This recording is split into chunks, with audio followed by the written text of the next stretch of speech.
రాష్ట్ర వ్యాప్తంగా పెన్షన్ పంపిణీ ఒక పండుగ. ఈ రాష్ట్రంలో దేశానికి ఆదర్శం ఆంధ్రప్రదేశ్ కూటమి ప్రభుత్వం, చంద్రబాబు గారి నాయకత్వం.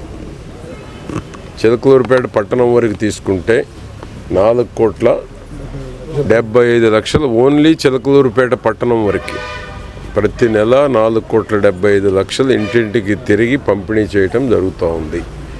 ఇది సంక్షేమ పండుగ అంటే, చంద్రబాబు గారి నాయకత్వం అంటే పేదలకు ఒక పండుగ. ఎప్పుడెప్పుడు 1వ తారీఖు వస్తుందా అని ఎదురు చూసేటువంటి రోజు. ఆ విధంగా ఈరోజు రాష్ట్ర వ్యాప్తంగా కూడా వచ్చిన దగ్గర నుంచి రాక 3 నెలల ముందు నుంచి కూడా 4,000, 6,000, 10,000, 15,000 ఇస్తున్న రాష్ట్రం ఈ దేశంలో ఏకైక రాష్ట్రం చంద్రబాబు గారి ప్రభుత్వం ఆంధ్రప్రదేశ్. ఆ విధంగా ఈరోజు రాష్ట్రంలో సంక్షేమం 3 పువ్వులు 6 కాయలుగా పేదవాళ్లకు వరంగా చంద్రబాబు గారు ఇచ్చే పెన్షన్ చూసి మాకు ఒక ఇంటి దగ్గరికి వెళ్ళాం, నేను మా ముస్తాక్ భాయ్ చైర్మన్. ఈ పెన్షన్ తోటే మా కుటుంబం మొత్తం గడుస్తుందండి, ఇంకే పనికి పోలేమని చెప్పారు. ఆ విధమైనటువంటి పరిస్థితులు ఈరోజు రాష్ట్రంలో 65 లక్షల కుటుంబాలకి చాలా వరకు కార్డులు ఉందే మొత్తం 1,40,00,000 ఈ రాష్ట్రంలో 1,50,00,000 65 లక్షల కుటుంబాలకు పెన్షన్ వెళ్తుంది. పెన్షన్ బాని వాళ్ళకి తల్లికి వందనమో, అన్నదాత సుఖీభవో, బస్సు ఫ్రీయో, లేకపోతే గ్యాస్ 3 ఇవ్వటమో, ఈ విధంగా దాదాపు 1,00,00,000 కుటుంబాల పైన దాదాపు 80% బెనిఫిషరీస్ చంద్రబాబు గారి సంక్షేమంలో బెనిఫిషరీస్ ఉన్నారు. ఈరోజు ఏదో ఒక పథకం మొత్తానికి అందుతుంది, ప్రతి ఒక్కరికి అందుతుంది ఏదో ఒక పథకం. అది ఈరోజు ఈ ప్రభుత్వం యొక్క గొప్పతనం. దేశానికి సంక్షేమం అంటే ఆంధ్రప్రదేశ్లో అమలు జరుగుతున్న పథకాలు తప్ప మరొక కొత్త ఆలోచన వచ్చే అవకాశమే లేదు. అన్న క్యాంటీన్ 5 రూపాయలకు 3 క్యాంటీన్లు ఉన్నాయి పేటలో. ఎటు తిరిగినా కూడా 5 రూపాయలకు భోంచేయచ్చు.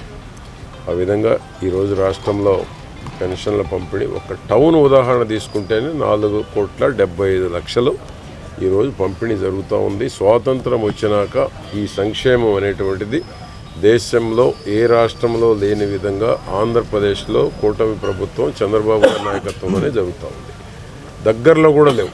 దగ్గరలో హర్యానా ఉంది 2,600, తెలంగాణ ఉంది 2,016, మిగతా అన్ని రాష్ట్రాలు కూడా 1,000 రూపాయల లోపు ఎక్కువ ఉన్నాయి.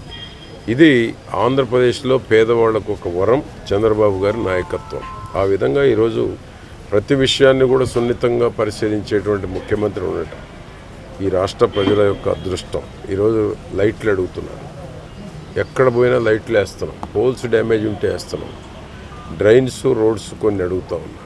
డ్రైన్స్, రోడ్స్ కూడా ఎక్కడ కొరత లేకుండా అన్ని ఎస్టిమేషన్ వేయించి, ఎందుకంటే ఇవన్నీ ఈరోజు ఉండటానికి కారణం గత 5 ఏళ్ళు జగన్మోహన్ రెడ్డి ప్రభుత్వంలో అభివృద్ధి చేయకపోవటం వల్ల కానీ, పట్టించుకోకపోవటం వల్ల కానీ, ఈరోజు చంద్రబాబు గారు రాగానే అందరూ బయటకు వచ్చి అడుగుతూ ఉన్నారు. సమస్యలు ఎందుకున్నాయి? గత ప్రభుత్వం నిర్లక్ష్యం చేయబట్టి, గత ప్రభుత్వం పట్టించుకోకపోబట్టి, ఈ ప్రభుత్వం పరిష్కరిస్తుందనేటువంటి ఒక నమ్మకం ఉండబట్టి, చంద్రబాబు గారు కేంద్రం మీద పోరాడో, లేకపోతే ఎక్కడెక్కడ స్కీమ్స్ ట్రాప్ చేయొచ్చో చేస్తాడనేటువంటి ఒక నమ్మకం ఉండబట్టి ఈరోజు వస్తూ ఉన్నారు, సమస్యలు పరిష్కారం అవుతూ ఉన్నాయి. అందుకనే టౌన్లో ఎక్కడ మట్టి రోడ్డు ఉన్నా మొత్తం సిమెంట్ రోడ్డు వేయబోతున్నాం. డ్రైన్లు ఎక్కడ లేకపోయినా డ్రైన్ చేయబోతున్నాం. రోడ్డు ఉన్నదాన్ని డౌన్ ఉన్నటువంటి వాటిని కూడా కొన్ని చోట్ల అవసరం అనుకున్న కాడ హైట్ రైజ్ చేయబోతున్నాం. ఈ విధంగా ఒక పక్క సంక్షేమం, మరొక పక్క అభివృద్ధితోటి చంద్రబాబు గారి ప్రభుత్వం ముందుకెళ్ళటం జరుగుతూ ఉంది. ఏది ఏమైనా ఈ ప్రభుత్వం ప్రజలు ఇది మంచి ప్రభుత్వం అని ప్రజల నుంచి స్వచ్ఛందంగా ముందుకు వస్తూ ఉన్నారు. ఆ ముసలమ్మ చెప్పింది, మా ఇంట్లో 4,000 వస్తుంది, 6,000 వస్తుంది అన్న.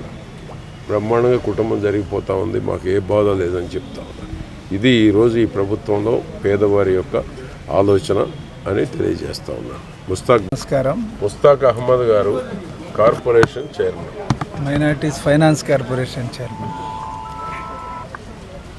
ప్రతి నెల 1వ తేదీ పేదోళ్ళ ఇంట్లో ఒక పండుగ వాతావరణం. ప్రతి వీధిలో చూస్తే అందరు ఆనందంగా, ఉత్సాహంగా చంద్రబాబుకు ధన్యవాదాలు తెలుపుకుంటున్నారు. ఈరోజు ముఖ్యంగా మన గౌరవ చిలకలూరుపేట శాసనసభ్యులు ప్రత్తిపాటి పుల్లారావు గారితో నిన్న కాల్ చేసి సార్ మీ దగ్గర పెన్షన్ ఇవ్వడానికి నేను వస్తున్నాను, విజయవాడలోనే ఉన్నాను, తప్పకుండా రండి అని చెప్తే ఈరోజు వచ్చాను. మనసున్న మహారాజు ఇప్పుడే విన్నాను, నేను వినీత్ చెప్తున్నాను, ఏదో పొగడతలు చేయాలి కానీ. ఒక కాలనీలో ఇప్పుడు పెన్షన్ పంపిణీ కార్యక్రమం చేశాము. అందరి పైన వచ్చి పడేశారు. మహిళలు అందరూ వచ్చేసారు గుంపుగా వచ్చి. ఓట్లు ఎవరికి వేశారు వాళ్ళు ఆన్సర్ ఇవ్వడం లేదు. అయితే కూడా ఒక పెద్ద మనసుతో మీరు ఓట్లు ఎవరికైనా వేయండి, నా బాధ్యత, నేను ఇక్కడ ఉన్న ఎమ్మెల్యే, మీ కాలనీకి వాటర్ కానీ, రోడ్లు కానీ, పక్క రోడ్లు కానీ, ఇంకా ఏదైనా స్కూల్స్ కానీ లేకుంటే నేను పెట్టిస్తాను. మన పార్టీ, మన ప్రభుత్వము, నేను ఓట్లు వేశారా లేదా అని చూసి మనం సంక్షేమం చేయము, అభివృద్ధి చేయము. అందరికీ అభివృద్ధి కావాలి, ప్రతి ఒక్కరికి సంక్షేమం అందజేయాలని మన లక్ష్యం అని చెప్పిన గొప్ప వ్యక్తి. నేను ఇప్పుడే విన్నాను ఒక 10 minutes బిఫోర్. తో అలాగే చంద్రబాబు గారు దేశవ్యాప్తంగా ఏ రాష్ట్రంలో కూడా ఇంత పెద్ద స్థాయిలో పేదోళ్ళకి అండగా నిలబడి ఏ ప్రభుత్వం కూడా దేశంలో ఎక్కడ ఏ రాష్ట్రంలో కూడా ఇంత పెద్ద స్థాయిలో పెన్షన్ పంపిణీ కార్యక్రమం చేసేది ఏకైక ప్రభుత్వం, కూటమి, ఆంధ్రప్రదేశ్లో ఏకైక నాయకుడు నారా చంద్రబాబు గారు. వీళ్ళ వల్లనే సాధ్యమవుతుంది. పెన్షన్ పుట్టింది టీడీపీలో, పెరిగింది టీడీపీలో, ఇంకా అండగా ఉంటుంది టీడీపీ పేదోళ్ళకి. ఎన్నో సంక్షేమాలు ప్రజలకి ఎలా ఉంది అంటే ఏదైతే చిన్నది ఇవ్వలేదో అది ప్రస్తావిస్తారు, ఇచ్చింది చెప్పరు. రుణపడి ఉండాలా, ఇచ్చింది కూడా చెప్పుకోవాలి కదా. ప్రతి వీధిలో చర్చించాలి. ఇంత పెద్ద స్థాయిలో పెన్షన్ జగన్మోహన్ రెడ్డి, అది కూడా మన అధినేత నారా చంద్రబాబు గారు 2019 ఎలక్షన్లో అధికారంలో వస్తేనే మేము 3,000 పెన్షన్ ఇస్తానని హామీ ఇచ్చారు. కాపీ చేశాడు జగన్మోహన్ రెడ్డి, ఇయ్యలేకపోయాడు. సంవత్సరానికి 250 ఏమిది మాట ఇచ్చాడు, నిలబడినాడు. వస్తేనే ఏకంగా 1,000 రూపాయలు పెంచాడు. అదేవిధంగా హ్యాండిక్యాప్స్కి 6,000 పెంచారు. బెడ్ రిటర్న్స్ ఎవరైతే ఉన్నారో వాళ్ళకి 15,000 ఇచ్చారంటే ఎక్కడి నుంచి వస్తున్నాయి? ప్రతి ఒక్కరు అర్థం చేసుకోవాలి. ఒకే లక్ష్యం, ఆదుకోవాలి. పేదరికం మన రాష్ట్రంలో ఉండకూడదు. పేదరికాన్ని తొలగించాలి. పేదరికం లేని రాష్ట్రం తయారు చేయాలని నారా చంద్రబాబు గారు, అదేవిధంగా తనయుడు నారా లోకేష్ బాబు గారు ఇదే నినాదంతో ముందుకు వెళ్తున్నారు. ప్రతి ఎమ్మెల్యే, ముఖ్యంగా మన అన్న ప్రత్తిపాటి పుల్లారావు గారు అదే అడుగుజాడల్లో వాళ్ళ అడుగుజాడల్లో నడుస్తూ ప్రజలకి అండగా ఉంటూ కార్యక్రమాలు చేస్తున్నందుకు నేను ధన్యవాదాలు తెలుపుకుంటున్నాను.